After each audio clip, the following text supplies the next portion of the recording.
Hello kids, welcome to colourful classroom. आज की कहानी के लिए तैयार हो?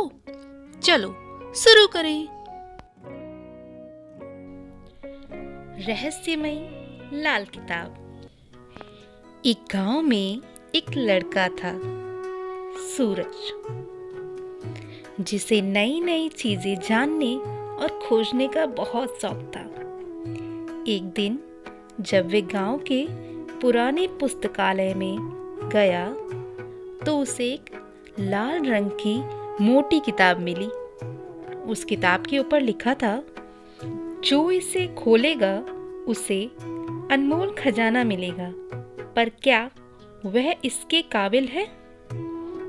सूरज को यह पढ़कर बहुत उत्सुकता हुई। उसने जल्दी से किताब खोली, लेकिन उसमें कोई शब्द नहीं था, सिर्फ खाली पन्ने। वह सोच में पड़ गया। यह किताब किसी काम की नहीं है, लेकिन फिर भी वो उसको घर ले गया। रात को जब सूरज सोने गया तो अचानक किताब के पन्नों पर शब्द अपने आप उभरने लगे। उसमें लिखा था, अगर तुम सच में इस किताब का रहस्य जानना चाहते हो तो अगली पूर्णिमा की रात जंगल के पीपल के पेड़ के पास आओ। सूरज डर गया, लेकिन उसका मन बहुत जिज्ञासु था। उसे वहां जाने से कोई नहीं रोक पाया। अब पूर्णिमा की रात आई। सूरज चुपचाप जंगल की ओर बढ़ा। जब वह पीपल के पेड़ के पास पहुंचा तो वहां उसे एक बूढ़े बाबा बैठे दिखे। बाबा मुस्कुराए और कहा, तुम्हें लाल किताब मिली?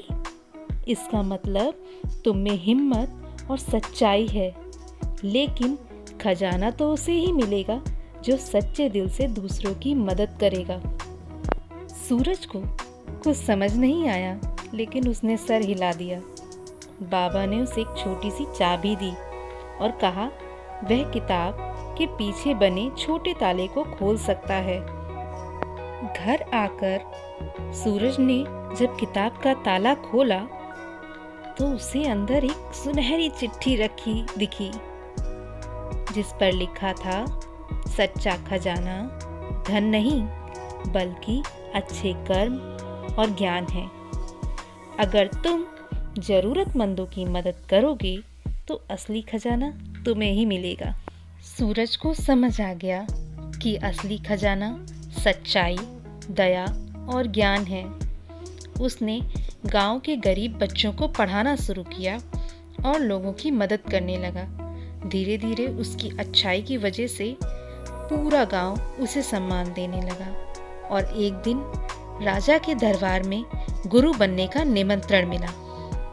इस कहानी से यह सीखते हैं कि सच्चा खजाना सोना चांदी नहीं बल्कि अच्छे कर्म और ज्ञान है।